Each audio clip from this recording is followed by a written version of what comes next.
very first official podcast episode of Mumble in the Jungle. I am Fraymous. I'm here with MikeyTMMA, and welcome. We are covering UFC 217. Little main card preview show tonight for you guys. So, but before we get to that, welcome, Mikey. Can you hear me, buddy? Oh yeah, dude. I'm just letting you do your thing, man. You're doing awesome. No, I just want to say welcome you and introduce you. Thank you, man. I'm excited. I'm excited for this start to Mumble in the Jungle and to see where we're gonna go from here. How about you? Yeah, man. We've had a lot of talks over the. Wait, can you hear me? You're cutting in and out. All right. Well, let me know. Let me know. I mean, it keeps on your video, but I don't know. Let me know if it starts becoming a real problem. But yeah, like I said, thanks for having me. It's always a pleasure. Now it's kind of like our own little thing instead of. Yeah, it's not even a thanks for having you. We're both here, and this is our thing now, dude. Yeah, dude, and it's a lot of ideas that we've had, a lot of stuff that we talked about the past couple of days. Has me really excited for what the future holds. I know this card this weekend is just a start, but there's a lot of stuff that I think that we can do with branding and just between the two of us, the ideas that we can come up with, I think are going to be pretty dope. Yeah, absolutely. So let's go ahead and just get right into it. If you're down with that, I am. We're gonna try and we're not gonna try and rush the show tonight, but it is just a main card preview, and we are just getting our feet wet. We're gonna try and restrict ourselves to kind of a time frame, so that we're not sitting here for 3 hours like we have been a couple times. I believe our Ryzen show was like 3.5 hours long. We had to edit down, so I'm not gonna do that to you guys. So I'm starting my timer right now. Let's jump right into it. How do you feel? Are you excited about this card? Are you hyped? I'm excited about this card, top to bottom. I know it was either you and I talked about it on the show or off the show, whether we were more excited about this card or 205, the first showing at Madison Square Garden. And I personally think that my argument is that top to bottom, this card, 5, obviously last year's title fights were going to be better. Anything with Conor on it is generally going to obviously, 1, draw bigger numbers, 2, have more fan interest, and 3, just naturally probably make a little bit more money. But as far as like pure fights go and pure action, I mean, I don't think it really gets much better than this card when it comes from top to bottom. I mean, yeah, this is one of the most exciting cards for like top to bottom I've seen in a long time. I don't think I get excited for every card. I say that every time I beat it to the ground, but I really am excited for this card. I can't think of the last time I was excited for, and I just keep using that word, but head to toe, dude. Head to toe. Great fights throughout. I've never seen a card this stacked, or at least it's been a while. I feel like I say that every single time myself as well. When it's like a big card, like the return of John Jones was a big deal, or like every time there's a Conor fight, it's a big deal. But no, like as far as like cards that like always I know I'm gonna be super excited for. Like they usually don't sneak up on me like this. Like this one, because of just all the other stuff going on and the main event being what it is, and I don't know. I feel like it kind of snuck up on me. Usually there's a lot more buildup, and I don't know if that's due to the lack of the UFC's promotion or what the case is. But I feel like they haven't done a very good job as far as like reintroducing George St. Pierre to those fans that weren't around at first when he was, the welterweight king, reigning, undefending, undisputed. And like you see bits and pieces. I know they did a little show on FS1 the other night, either last night or Monday night or whatever it was. They're just not. They haven't done enough. Like if I was them, I would be on YouTube having every single George St. Pierre fight for free. I'd be showing those fights all day long on Fox Sports South, or that's what it's called down here, FS1, and then all the local stations as well. And then the same thing with Bisping. Not a lot of people know who Bisping is, but they're two really great dynamic personalities that could really sell a good fight. But and I don't know. What do you think? What are your thoughts on that as far as how the UFC has done marketing this fight? I feel like there's just so much going on. They have been marketing it. They've had them do their press tour. But the thing is, Yeah, the fight. It took so long for the fight to happen. The fight they started. GSP was, I believe, like over a year ago. Said he was going to come back initially, and then he they took some had that time press off. conference before they even agree. I mean, they would verbally agree, but they had that first press conference before there was even a contract in place for them to fight. That's why it feels like it's been so long. Absolutely. And then they both went off and got surgery in the meantime. That's kind of what happens too. So you have, and that's actually the same thing with the co-main event and Dillashaw and Garbrandt, or excuse me, Garbrandt and Dillashaw, if I were to say it properly. It's the co-main event is the same thing. We were supposed to get that fight months ago, and then Cody had his back injury, so we didn't get it when we were supposed to. I believe it was July.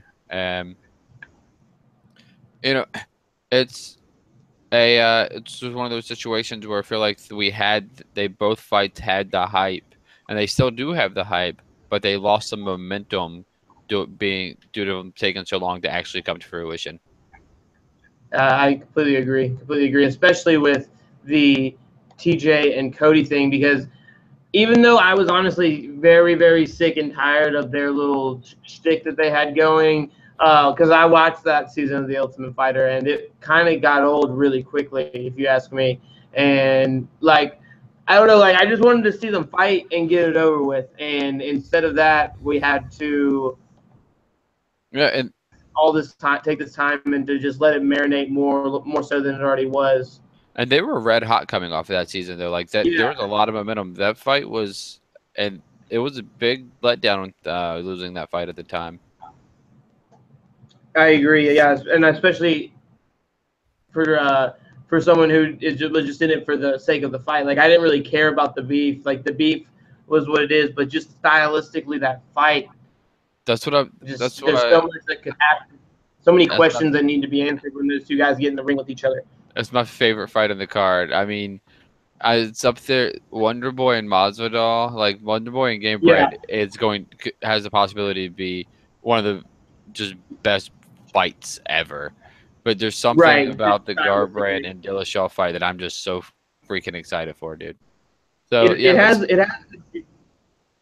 as the kids like to say, because obviously it is one of the best matchups that the UFC can put on as far as a ranking standpoint goes, but it's also got that element where both guys used to be teammates and they have this drama with each other. So it literally has everything that you could want as a fight fan. And Team Alpha Male has always had the big thing about not fighting each other. So it's it'll be the first time that they've had their fighters score off like that. Not for once. Especially for a team of guys that are all around the same size. They're all gonna have the option to possibly fight each other, but because they're loyal to their team, or most of them are loyal to their team, they didn't want to. But now that this one guy has branched off, I don't know. It's very interesting. I feel like there's a lot of different scenarios that this can play out, and like I said, there's a lot of questions that are going to be answered on Saturday night. One in this fight particularly, but another fight that we haven't even mentioned yet, and I know we talked. You and your girlfriend and I went back and forth on this on Twitter a little bit. The Rose Namajunas and Joanna Violence fight. What are you thinking about that? Because I'm pretty sure what you're gonna say, but I just want the fans to be able to hear it so we can put it on record. Because let's wait on this fight. You go ahead and say what you're gonna say, but let's wait to do this. Let's start this card from bottom from the beginning, and then work up to the top of the main card, because I think that'll be a good fight. That's for us to discuss right there. Good deal. All right, so yeah. Let's start with Johnny Hendricks and Paulo Costa. How do you Oh God, this is just one of those fights where it's just like, oh, I'm sorry, Sorry, Johnny. I hope he realizes what's happening. I mean, if he could very well prove me wrong and come out and do some crazy. What I would consider crazy shit for Johnny Hendricks in this situation is him being able to out wrestle this kid. Like, because I don't see him being able to strike with this kid at all. Like from when I saw, who was it that he fought last? Was it Neil Magny? No, it wasn't. He's an 85, right? It was Lombard. No, was it Lombard? Was it? That was his last fight. How was that? The fight was in Brazil, and he knocked the dude out. He knocked the dude down like 3 times, and then knocked him out in the first. I have to look it up because it's gonna bother me. Oh, you're talking about Paulo. I thought you were asking about Hendricks. Paulo's was Ali Bambose. Okay, yeah. Oh, yeah. And wow, that was a really, really fun fight to watch. Yeah, and that was the first time I had ever heard of. Yeah, and Ali, he blew his tank early in that fight against Costa, trying to get takedowns, and he couldn't get him down. And I think that's something that, I mean, and he's a big guy. I think that's something that an undersized Hendricks is going to run into. Now, granted, Hendricks' level wrestling is extremely way higher level, but right, you know, we've seen him have struggle taking guys down in the UFC and throughout his entire career. You know, he had trouble. And go ahead. We'll have to see what going to Jackson Wink will do for Johnny Hendricks. I know for a lot of people it can make or break their last little stage of their career. I wish I could remember the exact quote, but Brendan Schaub, whatever you guys may think about him, had one of the funniest quotes I think I'd ever heard. I think he was on a Fight Companion and he was talking. I would assume with Joe Rogan, and saying something about somebody going to Jackson Wink later in their career, and so he goes, going to Jackson Wink as a fighter, going to Jackson Wink later in your career is like when you're like when you're old, rich, and retired, and you move to Florida. And I thought that was pretty good. Nice, it's pretty good. Yeah, good. That's still his comedy. Still his comedy's come a long way. Yeah, what did you say? I said that's still a house of killers out there in New Mexico. Oh, absolutely. Absolutely. I no offense to any of those guys. I just thought that was pretty funny. So yeah, I think that it's gonna be a tough fight. Hendricks is definitely gonna be undersized, and I agree. Is going to he hits hard, man. Hendricks can take a shot, but he's been put to sleep a few times, and this guy hits hard. So. Just something about post USADA Johnny just doesn't really sit well with me. I mean, he's looked all right in a couple fights. I mean, he has that one win over. Who did he finally beat? Lombard? Nah, pretty sure he. Or was it Magny? In middleweight. No, it was Lombard. Did he? Yeah, it was Lombard. Okay, yeah, it was Lombard. I thought it was Tim Boach that wrecked his shit last fight. Oh God, I forgot about that. He fucked him up. Oh man, he beat him so bad. But what I was referring to was when he fought Neil Magny. I thought that he had won that fight. For Magny, but personally, it's just a case of bad luck. Johnny is all it was. Yeah, I mean he had a tough run. The man went through Wonder Boy, Gastelum, and Magny, Lombard, and Boach. I mean, he's had a tough run. Really, I don't as think far as what happened in the fight, I think I agree that an undersized Hendricks is going to have a really hard time taking him down. I don't really see a situation where he lands a lucky knockout punch on Boachina unless case of I don't know, maybe Boachina is going to underestimate Hendricks, because you got to remember Hendricks is the one who's been in the big fights before, and Boachina's only been around for, I don't know, he's had how many UFC fights has he had? Do you know? This will be his third UFC fight. He's 10-0 as a professional. So this will definitely be his big. Oh, he's only 10-0 as professional. So this will definitely be by far the biggest stage he's ever been on. So we'll see if those jitters get to him. From what I've seen and heard about the kid, I don't see there's any reason why he shouldn't knock out Johnny in the first round. I mean, if it's a later stoppage or just a total 3-round domination, I can see that too. But if I had to guess, I would say Hendricks is going to be lucky to last even 3 or 4 minutes in there with this kid. Yeah, I think I'm not sure where I call the fight, but I think Hendricks is going to have a tough time.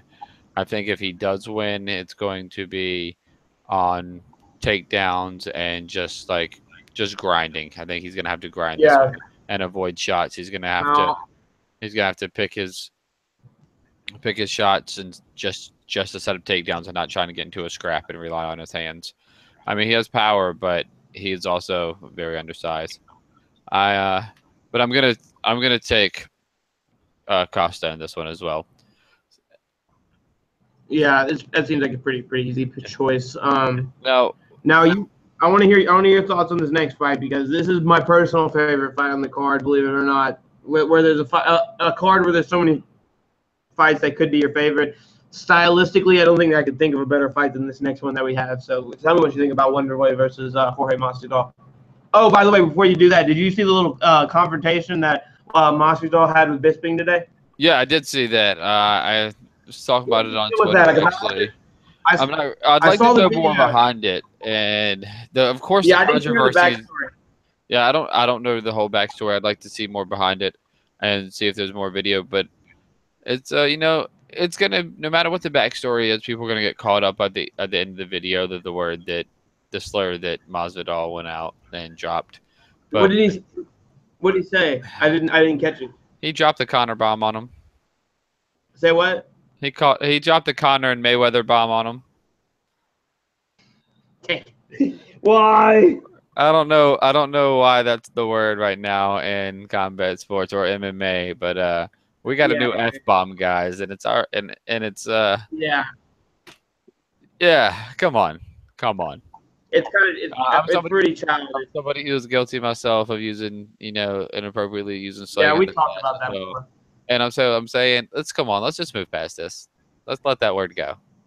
Let's stop hating. It's probably not gonna happen. No. It's probably not gonna happen, but but we're all fighters, so I'm not gonna ask for fighters to be social justice warriors. So moving away from that and moving past and into the fight.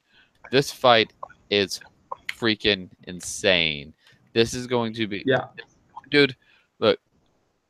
Masvidal is one of my favorite fighters, and personally, and he has been underrated for a very long time. The last couple of years in UFC, he's really started to break out. He was a top dog in Strikeforce as well. He's been fighting killers and put on great fights for years, and we all know how good Wonderboy is. I think stylistically, this matches up great. Game Bread is not going to let Wonderboy stall and try and pick his shots like he did, like he was able to do against Woodley. And I think it's just going to be a war. I've been watching Masvidal. I say this all the time. I'll be redundant, so you'll have to cut me off sometimes. But I've been watching Masvidal since he was street fighting with Kimbo, and to watch how he's grown as a fighter has always been impressive to me, and how much commitment he has. And then Wonder Boy is just, his technique is through the roof. He's almost flawless in what he does. So, and they're both strikers, and they're both high level strikers that aren't afraid to brawl. So I think this is going to be great. This probably, even though the co-main is what I'm looking forward to the most, this fight will probably be the best fight on the card. Yeah, I could see this easily being fight of the night. I could easily see this being fight of the year. That might be a little bit too high hopes, and a fight that also could have one shot from either guy in the whole night within the first minute of the fight. I don't know, because you look at the way that Wonder Boy beat Rory. You wonder, can a guy like I guess that's not a really good example, because I consider Rory a decent boxer, but I consider Jorge a great boxer. I'm trying to think of the last really, really good boxer. And I mean, Woodley's decent at it. I mean, I guess Hendricks had at one point somewhat decent boxing in the sense that he had power in his hands, but this is a guy who has power in his hands in Masvidal, a guy who has power in his hands, speed in his hands, accuracy in his punches, and has the ability to, like, I don't know, he just has that, like, nature. Like, when he knows when he has you hurt, and he knows how to rush in and finish you. Like, just the Cowboy fight, for example. He drops him at the end of the first round. So the first thing he does in the second round, comes out and just starts ripping shots to the body, just tearing him out, wearing him out. And, you know, it's a fight that could go either way, which is, I don't know, it's pretty weird shit saying, because obviously all fights can go either way. But for me, the question is going to be, who manages distance better? Because with Wonderboy being the Taekwondo, karate type guy, if he's going to be able to manage the distance better because of his awkward stance that he holds, as opposed to Masvidal, who is more in a traditional boxer wrestler stance. But, you know, if Masvidal can get close enough, then it's a question of whose shots are going to land with more ferociousness, if you will. I think Masvidal pushes too much for him to control the distance. I think that I mean, not for Wonderboy to be able to slow him, he's gonna have to. Wonderboy is gonna have to, in my opinion, worry more about the pace that is coming at him than when he's trying to control the distance. I don't think that Masvidal just moves too much. He's just too active to get caught up in that. I think. You know, it's interesting as well. The last person to Wonderboy is the last person to defeat Robert Whittaker. Oh yeah. The middleweight interim champion. Yeah. Mm-hmm. That was his last fight at Whittaker's last fight at 170, wasn't it? Yes, it was. He moved up. Didn't he win like some weird season of the Ultimate Fighter at 170 or something like that? Yes, Robert Whittaker won. It wasn't Smashes. It was something weird like that. It had a weird name. Yes, it did, and it's one of those things that if we weren't streaming and filming, I could tell you off the top of my head. Yeah. I understand. Yeah. I'm the same way. So who you taking? You taking Game Bread or Wonderboy? God, I hate making picks. If I had don't have to make picks, then we'll just talk about fights.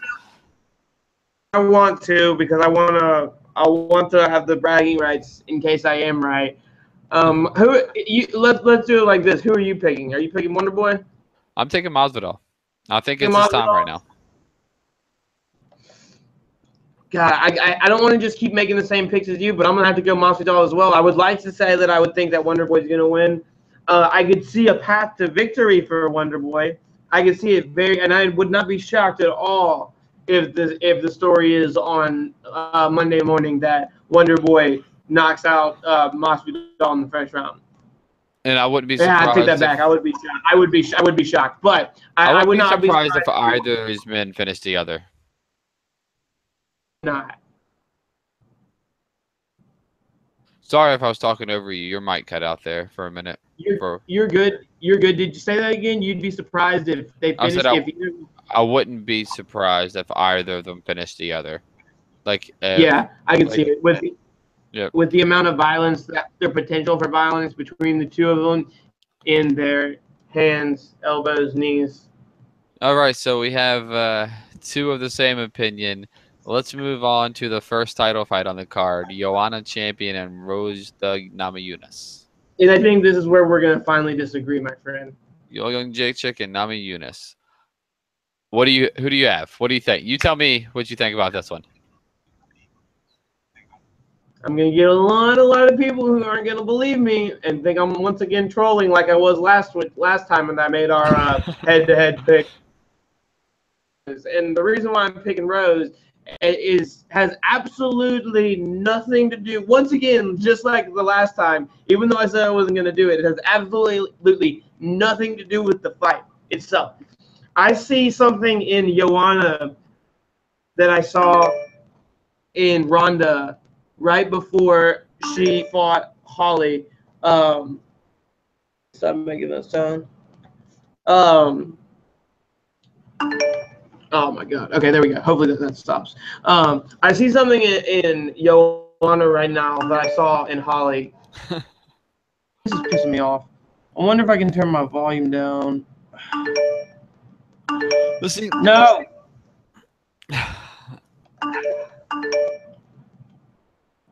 My computer's like basically telling me. So while you're working on that, we talked about this fight previously, and we agreed that we didn't discuss our opinions, but we'd agreed this was going to be our rival pick for the card. For the last time, it was the Feely Lobov fight, which I am 1-0 because this guy took Artem. And so for our second rival pick between Fraymous and MikeyTMMA, we are. I guess I'll just call you Mikey T now. And so between Fraymous and Mikey T is going to be Joanna Champion and Rose Namajunas. Which, you good over there on your tech specs? Yeah, I actually think somehow, some way, I think I fixed it. Did it stop? Was it beeping a lot at first, and then it stopped beeping? Is that what just happened? Yes. Okay, so I found the way to turn my audio down while I took care of that. Basically, my computer was saying, "You got a virus! You got a virus! You got a virus!" And I'm like, "Yeah, I know. This computer's old as shit." But yeah, I finally figured out the control. We're in the control room where I can turn down the volume in case it happens again. I'll just leave it up. But yeah, thanks for explaining that. But like I said, I see something in Joanna that I saw in Ronda, and it's that sense of arrogance, that sense of I can't be beaten, that sense of I need this to be who I am, or else, like I am the champion. Like just having that mentality, it's almost getting to a point where it's like going too far. Like I noticed it in Ronda the first time when she got in Holly's face the day of their weigh-in and said something to the extent of like, I see through all your fake preacher's daughter bullshit or something like that, something to kind of like stir the pot when there wasn't really any drama there, you know? And I saw that from her, and I'm not sure if it's like the same as the way that I see Joanna getting in Rose's face, saying I'm gonna F you up. I had more of an issue with what she said on the media call with the whole mental health thing. And I know you and I kind of talked about that off air a little bit. How do we really like care if our fighters are using fighting words when obviously they're going to end up getting in a fist fight? So you know, it kind of rubbed me the wrong way to an extent. But then it got me thinking how many times I've like seen a fighter like this where it's like they're never gonna lose, they're never gonna lose, they're never gonna lose, and then it's always that one person that you just that you never expected to beat them, and the one to beat them. I know you and I agree that everyone should have seen from a mile coming that Holly was gonna beat Ronda or that Nate was gonna beat Conor. But this just kind of has a little tiny bit of that aura to me, and I'm not saying I'm like real quick. 100%.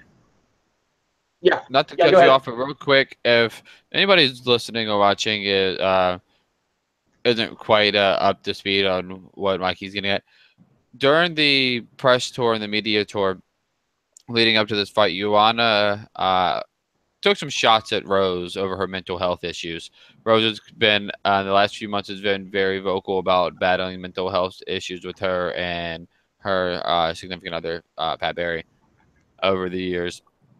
Been very open, and Joanna took some shots calling her mentally weak and telling her that you were already broken and that she was going to break her more leading up to the fight. So that's just catching everybody up. Yeah, no, I appreciate it. I kind of was rambling there, and I did kind of skip ahead of that part. And I'm not even saying that I think that that's the worst thing in the world as far as the way she said it or, you know, even saying it at all. But I don't know, just something about that attitude where you feel the need to kind of like want to bring that out or bring that darkness out. Like, I don't know. yeah, she could go the route where she uses that like evil like heel roll almost. I wouldn't even call her actually heel, but like just like I'm the best in the world, and there's nothing that you can do about it. I'm gonna f you up every time we fight. There's something cool about that element, but that's a really stressful thing to try to maintain. And Yeah, so I'm picking Rose. No, Rhodes also has pressure on her shoulders too. She's probably, any fighter would. Um, but at least this isn't her first title shot. So Yeah, she's lost. people forget that. People forget that. Yeah, people forget she lost the inaugural title fight for this division, and that is something that honestly can work in her favor at this point. She's going in knowing what it's like to lose the biggest fight of her career already. So now she has a chance to make up for that. And I think that could actually work in her favor. So that I understand. But I disagree on the fact that on the idea, not the fact, the idea that Joanna's going in on the Ronda levels. Now, the Ronda had a track record of having a poor attitude for a while. I mean, not discrediting what she did for the sport in any means, but her track record was spotty at best. You saw it a lot through the Ultimate Fighter. Joanna is just truly confident, in my opinion. She just believes her shit, man. She opens her mouth and she believes what comes out of it, and she lives it. She breathes it. She's not trying to convince herself. Whereas I feel in a lot of ways, Ronda was trying to convince herself that she was that person, where Joanna just is that person. I think that Rose in her last couple of fights looked phenomenal, and that beating she put on Karate Hottie, honestly, it blew my mind. I was not expecting that at all, expecting it to go the other way. And I think she's going to give her a good fight. There might be some scares. We've seen Joanna get scared before against the last Clouser fight in the early on. Oh, yeah. And I think that but I think Joanna, to be honest, this is our rival pick. I'm going with the champion. She's going to retain, dude. I think she finishes Rose. I'm cool with that, and I'm cool with the fact that I am once again taking the heavy underdog in both of our picks because I'm gonna just go with my feeling, man. And I've always every time I don't go with my intuition, I regret it. So I'm gonna go with my intuition this time, and we'll just see how it goes. Oh, that's what I'm gonna do with the next one. So honestly, for Dillashaw and Garbrandt, I'm a fanboy of both of these guys. I guess fan-wise, bias-wise, I'm leaning towards Cody in this. I'm an alpha male fanboy. I'll say that all the time. But I think Dillashaw is gonna win. I think Dillashaw is gonna win. Cody's gonna come in. I think Cody's gonna come in and he's gonna go headhunting. Dillashaw is gonna survive that onslaught, and then he's gonna kind of move into the groove against Cody that Cody did against Dom. Yeah, believe it or not, that you kind of took the words right out of my mouth as far as how I saw it going.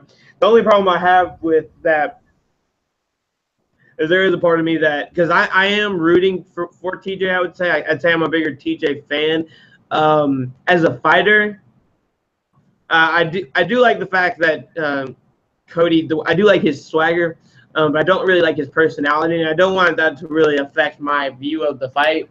But somehow I see that swagger, and like you said, the way that we anticipate him to go headhunting against TJ, that's going to play a major factor in my opinion, because if he does what he did against Dom and comes with a strong and measured approach as far as like, okay, I'm going to not rush in if I get him hurt, or I'm going to take my time and go to the body a lot here, or I'm gonna try to work my grappling and see. Another X factor that I have in this fight, and sorry to kind of digress from my main point, but something I'm very interested to see, who has the better wrestling contest, and whether or not, how big of a part that it ends up playing in this fight, because I could see that case where either one of these guys gets rocked and looks for to use their wrestling. And you know, they've done countless rounds in the wrestling room together, so they both probably have an idea of who is the better wrestler of the two. We really don't have it. Yeah, we really don't have an idea of Cody's wrestling. Um, even the little bit of grappling we did get to see in the attempts and whatnot over his career, we don't have an idea. He's been primarily a stand-up guy, goes in there and beats guys up. It's what it is. Yeah. He's a promoter's dream fighter, man. He's a Just Bleed fighter's dream fighter. I love the guy, but you know, if he depending on who has a stronger wrestling, if Dillashaw can get him down, you know, who's to say? Look what Dillashaw did on the ground against Lineker. This could turn into that right Vinegar, there. yeah. I mean, he bullied him on the ground and just beat him up. And so, you know, and I'm not taking anything away from Cody, but we don't. Was that? I said TJ broke Lineker's jaw with ground and pound. Either broke his jaw or broke his orbital, something like that. I'm pretty sure it was his jaw that he That's broke. why Lineker was out for so long. Yeah, I'm pretty sure it was his jaw. And Cody, you know, we haven't seen, like I said, that much of Cody's grappling. So that'll definitely be interesting. Now that you point that out, I'm really actually gonna see what I can find footage-wise over the next few days, leading up to it. There is video of Cody. Yeah, there actually. Sorry to interrupt. There is video.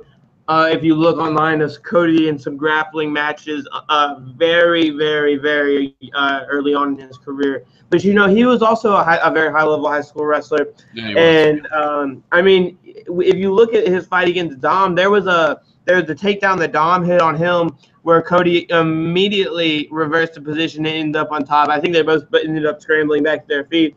Yeah. But Dom shot several times trying to get him taken down. I know he had probably already been dropped at that point, and so the fight was a little bit kind of the dynamic of the fight had changed once Dom realized how hard Cody was going to hit him. But you know, I don't know. I could easily see Cody actually wrestling. Like I said, they've done countless numbers of rounds in the gym together, so somebody has an idea. No. Who's the better wrestler. And will that person take advantage of it? Is what I'm interested to see. In a dream world, we'll see both of them split rounds going into the fifth, and then like in the final second, flash knock each other out for a draw. Just the Max Holloway. Yeah, the Max Holloway Ricardo Lamas thing, just point to the center of the cage and just swing with the fences. And if it ends up being that kind of fight, Cody's ever, dude. Oh, yeah. Absolutely. I love that. And I love Max Holloway as a person for just like suggesting that, because, you know, who has the balls to do that when you're winning 30-27 and you're just like, let's give the fans a show. Screw it. But no, long story short, this is going to be a really hard way to make it into a short story, but I'm picking TJ because that's what my heart told me to pick months ago. Many months ago when this fight was first originally talked about. Yeah, I've got this. I don't know, dude. Like, for the same reason you're picking TJ and the same reason you picked Rose, I'm going right with you on TJ. So we got another one together. And well, that's fun. Which brings us like that's all we have left is the big one. The former welterweight king is like when I say the big one, it's freaking huge.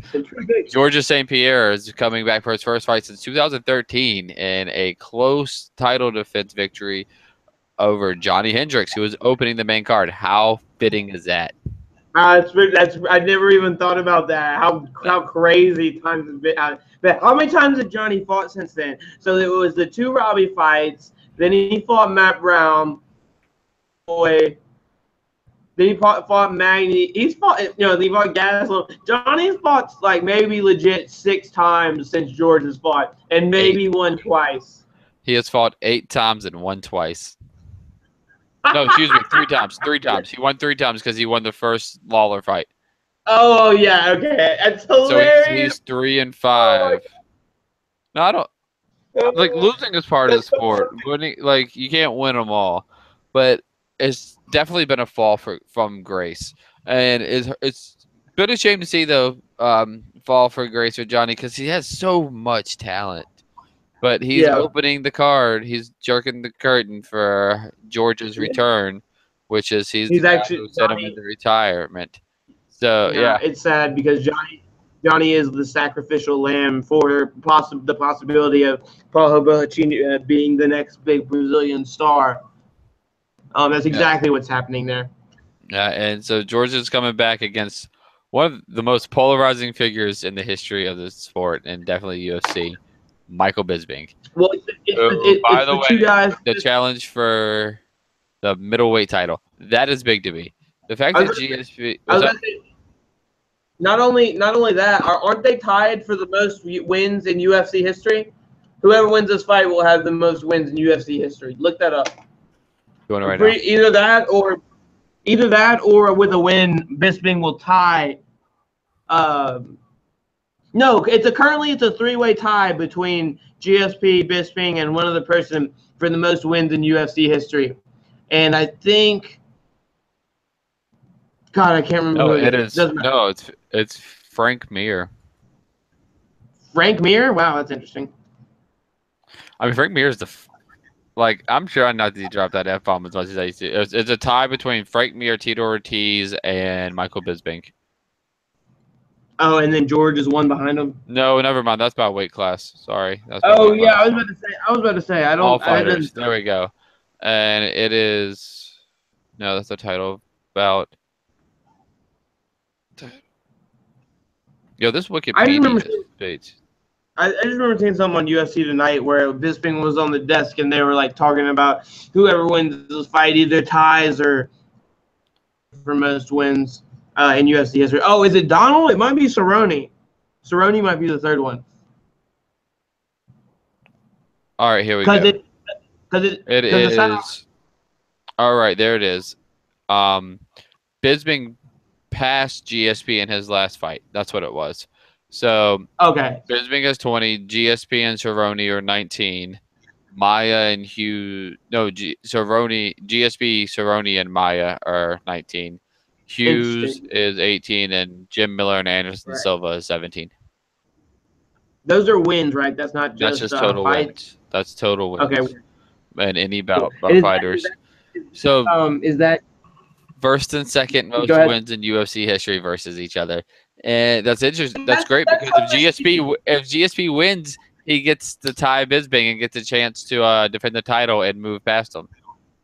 That's what I'm saying. Like that should be a selling point to me. Like, don't you think that should be something that's being talked about? And I mean, like you said, they threw together all these last minute press conferences that like you barely even heard. If you didn't follow hardcore MMA media sites, you wouldn't have known that Bisping was at the Dodgers game or that Bisping was at, or that GSP was at the Canadians hockey game. Like they're doing these little rinky-dinky promotion things. Like I think they sent Bisping on Jimmy Kimmel or some late night show, but that's not really going to get this modern day pay-per-view buying audience to buy the pay-per-view. You got to do some. You got to give us some real stuff. You know what I'm saying? I understand. Like I said, I think it was a lot of how long it took to fight from the time they started talking about it. It's like one of those movie trailers that they debut the movie trailer during the Super Bowl, or everybody doesn't care about it because it doesn't come out till next Christmas. Yeah, like Avatar 2. That shit came out. Wait, Avatar 2 came out? Did it? Wait, is there an Avatar 2? There cannot be. No, an that's what I'm 2. saying. I don't want to sit through another Avatar, dude. Don't make. Hold on. We're not gonna sit here and look this dumb. No, I'm pretty sure they've talked about it for like 8 years now, but it hasn't happened. I'm pretty sure. Okay, it's scheduled for 2020. It was originally for 2020. So for 2020. Oh my god. 12 years between movie releases. That's so ridiculous. Okay, but this is a great fight though, because I think what's being it's over. Everybody is trying to sell this Georgia's return fight, but and a lot of people aren't into Bisping just because they're sour on his attitude or don't get his sense of humor or just think he's a douche. To be honest, a lot of people just say that. I love Bisping, you know. But hey, I'm a combat sports fan. Like, we're some polarizing characters in ourselves. But the thing is, a lot of people don't give Bisping credit. They don't take the time to really look at what he has done as a fighter, his technique and his skills. What I'm getting at, Bisping has hands, man. The guy has some very crisp technical boxing. Bisping will box you up, dude. People talk about fighters all the time who has some of the best boxing. He never gets brought up in some of the conversations. And not only that, he's got a wrestling background. He's a very underrated wrestler. I thought he won this fight against Chael Sonnen. I did too. And a lot of that was based on Chael's inability to take him down early on, or at some points of the fight. Bisping can stop a takedown, and he's going to be relatively larger. He's going to be visibly larger than GSP. We know that already. GSP had to put on weight to move up here. Bisping has to cut weight to fight there. Georges is good. Both fighters are good in the same areas. That's the thing. Now Georges is great with his grappling, but being undersized, if he can't get Bisping down, then Bisping used to wrestle with guys like Rampage, who are once fought like same weight class as the 205, but our Rampage is probably twice the size and on the mat. Right. So he knows what it was like to have guys just drill through him like that. Georges but his wrestling is phenomenal. This is a guy who had offer for the Canadian Olympic team. Honestly, though, I'm going with Bisping on this one. Just there's a lot. It's the time in his career. He's never looked this good. He's always looked good, but he's never looked this great. Georges hasn't fought since 2013. They're like I said. I think size will play a difference, and they're both they're both masterful at executing game plans, and it's gonna be very interesting. It's gonna be a very technical fight, and I think Bisping edges that out over a decision. Oh man, I honestly, I think I'm in the majority here by saying I had absolutely no idea what's gonna happen, because once again, anything could happen, and in a world where I see Bisping coming out and easily dealing with a GSP that's not able to take down Bisping, a GSP that really shows that 4-year layoff that he had, a GSP that comes in there timid and afraid to get hit, that GSP dealt with pretty relatively easily. But I also can see a world where he comes in and he's able to take Bisping down like that. And if he puts Bisping down on his back in the first minute of the fight, Bisping's whole psyche is going to get, or could possibly get, thrown off. So I really could see that happening. You picked Bisping. It's kind of throwing me off, because I honestly was going to make a lot of the same points that you were making. So I'll play the other side here and show you how I think if GSP is to win, obviously it's going to have to be from as opposed to in the Chael Sonnen fight where we both agree that we thought Bisping won. He's going to have to show a little bit more in the striking department, I think. I'm sorry. I'm forgetting what I'm trying to say here. Basically, what I'm getting at is he's gonna, if he's not able to take him down, like you said, he's gonna have to show us something with the striking. And I'm not sure what that something is. I don't know if it's his boxing that he's been working on with Freddie Roach. I don't know if he's got some kind of Taekwondo kick arsenal that he's prepared to use. But I don't think he's going to be able to win this fight by just jab, double leg. I think he's really going to have to show us something that he's learned in these 4 years off to even have a chance to really put Bisping away, because Bisping's been so active. Like, Bisping's coming off of it's time. I'm just agreeing with you. It's time for some vintage GSP. And if you're familiar with GSP through the early stages of the career, vintage GSP, this was a guy that was throwing knees to grounded opponents when the rules were illegal. Like, GSP, like during the promotions he was in, man, like he was a savage coming up before. He was kind of reckless at times before he I won't say reckless too, but he was a savage before he got caught and tagged against there. What are some promotions that he fought in before the UFC that you were talking about? So we that I, as well as some of our viewers, can go watch as far as before he went. He fought. He came from the UFC from. He came from the UFC from a promotion called UCC. He fought in TK, Okay. and I'm sure you're familiar with TKO as well. That was around. He Yeah. fought at TKO as well a couple of times. I believe TKO was one time after he lost to Hughes. He had a fight outside of the UFC, won, and came back in and worked his way back up. Right. Right. Well, with that being said, I just blow everybody's mind. I'm going to say GSP by 4th round TKO via ground and pound, just so I can feel really accomplished if something crazy like that happens. All right. See, I would love to see that vintage GSP come out and get a stoppage like that. But this is a Bisping who. This is a Bisping who ate like 4 H bombs in his last outing, and also knocked out Luke Rockhold cold twice. Yeah, that's crazy. Yeah, just like he knocked him completely out twice in unconscious. this fight. And, Dude, and had his head rattling like a pinball machine. right? It's just so yeah, it's gonna be a good one. You That know, image- the more we talk about it, the more I'm excited. I'm actually talking about Bisping and St. Pierre. It made me 10 times more excited than I already was. I agree. I'm glad we did that. But on that note, I think it's about that time. I think we've met our time limit. I hope that this one was a good one for the fans. This was the first official Mumble in the Jungle. We're gonna work on a logo. We're gonna work on a couple other things. Hopefully next time we'll have some little cooler elements we can throw in. But for now, from MikeyTMMA, I'll let Fraymous say what he wants to say. But I just want to say thank you to our listeners.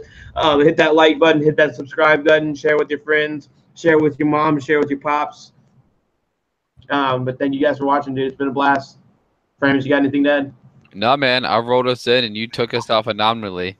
Good night, guys. All right, everybody. Good night. I'll see y'all later. Peace.